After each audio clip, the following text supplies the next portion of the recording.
मैं डॉक्टर शैलेश खंडेलवाल एक बार फिर अपने holistic approach towards health and disease के क्लिनिक से। आज नवरात्रि स्पेशल्स पे आज अष्टमी है, तो ये एक वीडियो बनाते हैं, फिर कल से दूसरे वीडियो बनाएंगे। हमेशा की तरह आकर चारी लग 84 जाति जीव जल थल नवासी सियाराम सब में जग जानी करो प्रणाम जोरी जगबानी। सबको प्रणाम करते हुए आज एक ऐसा केस स्टडी है, उससे मैंने जीवन में शक्तिपीठों के बारे में सीखा था। आज से करीब 20-25 साल पहले यहाँ आसपास बहुत कॉलेजेस हैं, जैसे मैंने बताया था। एक कॉलेज के टीचर्स थे जो हमारे पारिवारिक मित्र भी थे। वो हमेशा मेरे यहाँ आ जाते थे जब ये नया सेंटर बना था, और चूंकि बहुत सारे डॉक्टर्स उनसे जुड़े हुए थे तो सब जगह दिखाते थे। पर मेरे यहाँ आके हमेशा ये बोलते थे कि भाई, नाम से बुलाते थे, भाई शैलेश मुझे ईस्नोफिलिया टेस्ट कर दे, मुझे क्रॉनिक ब्रोंकाइटिस है। मैं जानता था बहुत पहले वो सिगरेट पीते थे, फिर काफी सालों से बंद कर दी थी। अब चूंकि वो खुद ही आदेश देते थे तो हम लोग सब जांच करके उनको दे देते थे।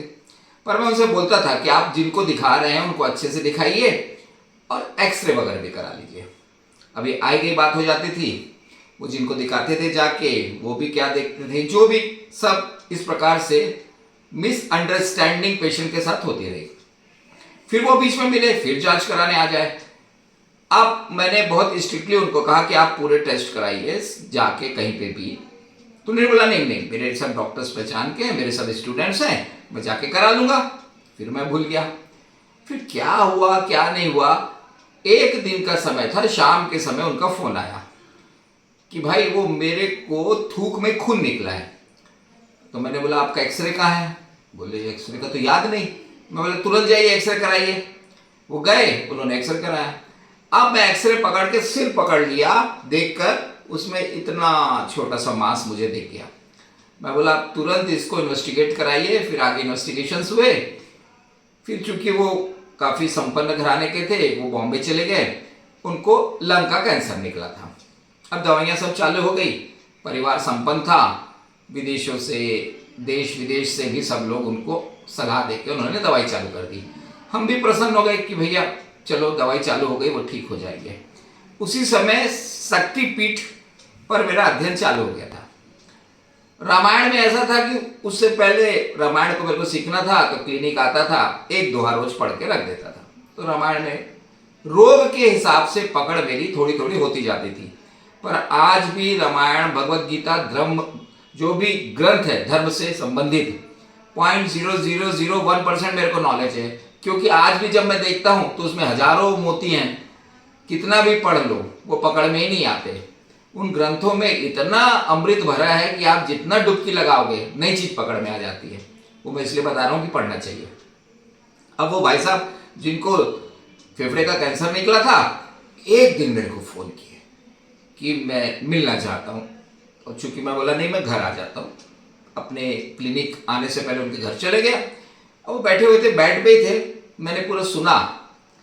उन्होंने पीछे एक मुझे याद दिलाई कि तुम एक बार जड़ी बूटी लेके मेरे कॉलेज आ गए थे। तो मुझे याद आया, एक कोई साधु मेरे पास आया था, उसका पैर पूरा काला था। मैंने पूछा तो बोला काला नाग ने डस लिया। तो मैं बोला बचे कैसे? बोले ये जड़ी लगा दी मैंने। अरे भैया, मैं बड़ी मुश्किल से उससे जड़ी का सैंपल लिया, थोड़ा पैसा भी दिया, और फिर उनके यहाँ पहुंच गया था कॉलेज में कि साहब इस जड़ी को टेस्ट करके बताओ क्या है, पता तो चले। तो वो जानते थे कि ये डॉक्टर थोड़ा खोजी किस्म का है, थोड़ा सा इधर उधर दिमाग बहुत दौड़ाता है। तो उन्होंने मुझे कहा बेटा ऐसा है कि दवाइयाँ तो सब चल रही है, कुछ बता यार, हिम्मत टूट रही है।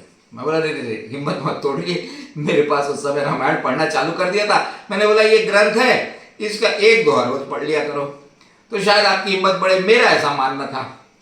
अब उन्होंने शायद रामायण कभी पढ़ी नहीं थी, उन्होंने मंगा ली कैसे भी करके।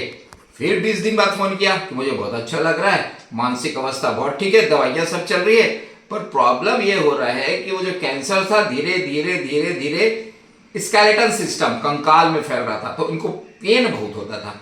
फिर उन्होंने मुझसे कहा यार तू कुछ सोच के बता। अब ये मेरा पहला एक्सपीरियंस था। तब तक मैंने पढ़ लिया था कि देवी सती का चक्र से जो कमर का हिस्सा है वो पश्चिम बंगाल में वीरभूमि में कंकाली कला में गिरा है, जिसे शोणी मेखला, पेल्विक गर्डल कहते हैं। और बाकी कंकाल का जो भी हिस्सा है वो तमिलनाडु में कांचीपुरम में गिरा है। कामाक्षी देवी मंदिर पे बहुत बड़ा मंदिर है। अब इतना तो मालूम था। अच्छा, शक्ति का भी नाम मालूम हो गया था। वहां शक्ति को एक नाम से पुकारते थे, देवगर्भा, और भैरव थे रुरु। अब देवगर्भा, मैं सोचता था कि देवगर्भा क्यों कहते हैं, शायद 7वें 8वें महीने में स्केलेटल अपने गर्भ में बनता है, और रुरु भैरव तो बहुत, भैरव में जो प्रकार होते हैं उसमें बड़े भैरव थे। अब मैंने उनको अपनी तरफ से बोल दिया। अब उन समय तो अंकल ही बोलते थे, अंकल देखो मैं नहीं जानता क्या होगा, परंतु माँ देवगर्भा और रुरु भैरव को भाव से आप प्रार्थना करें। और मैं तब तक रामायण थोड़ा पढ़ लिया था, तो मैंने बोला भाई रामायण में तो बाबा ने लिखा है, कल जुग सब जुग आर नहीं, जो नर कर विश्वास, गाये राम गुण गण विमल, भाव तरह ही बने ही प्रयास। मतलब कलयुग में आप भाव से बस नाम लो, आपका बेड़ा पार होने की संभावनाएं रहती है। अब बाबा तुलसी पे हमें बड़ा विश्वास। अब उनको अंकल को बता दिया, जय माँ देवगर्भा, जय बाबा रुरु भैरव। अब ये हमने अपनी तरफ से बोल दिया कि भाई कैसे भी मन में भाव रहे तो भवसागर पार हो जाएगा आपका। अब उन्होंने उसका जप किया, एकदम सत्य घटना है।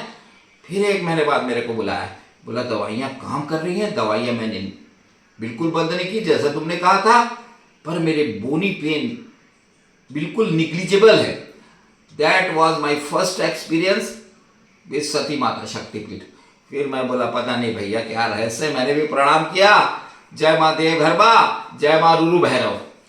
अब फिर हमने धीरे धीरे धीरे धीरे करके इसको डेवलप किया। अब आज हमारा आखिरी दिन है, तो मैं चाहता हूँ एक बार बाबा शक्तिपीठों को आप सुन ले, फिर हम इस यात्रा को यहीं रोक देंगे। कालिका युगाधा त्रिय स्तोत्र बहुला वक्तेश्वर नंदीपुल नलहट्टी अट्टाहस किरीट यशोर चट्टल कर्तव्यत विभा सुगंधा भैरव पर्वत रामगिरी उज्जैनी शोड़ शुचि रत्नावली कन्याकुमारी काशी मगध बिदला वैद्यनाथ विंध्यावाणी प्रयाग मणिवेदिक विदात प्रभास गोदावरी तर शीशैल करवीर जनिस्थान शिव पर्वत काश्मीर उत्कल कामाख्या जालंधर ज्वालामुखी जयंती त्रिपुर सुंदरी कालमाधव कुरुक्षेत्र गंडकी नेपाल हिंगुला श्रीलंका मानस पंचसागर। इस प्रकार ये पूरे शक्तिपीठ है। और इसका कोई अध्ययन कर ले तो इसका मेडिकल साइंस में एड ऑन में देखिए आस्था रहना चाहिए। रहस्य तो है ना अपने भारतवर्ष में, इतने रहस्य, आस्था रहेगी तो आपको मन स्ट्रांग रहेगा। हाँ, फिर हम कहते हैं मॉडर्न मेडिसिन के डॉक्टर होने के नाते भैया दवाई ना बंद करें, एड ऑन में सब भी करें। मिनिमम मेडिसिन मैक्सिमम एफर्ट हमारा नारा है। एफर्ट में आस्था को बनाए रखें, परम सत्ता पे विश्वास करें। जय हिंद, जय भारत, जय छत्तीसगढ़।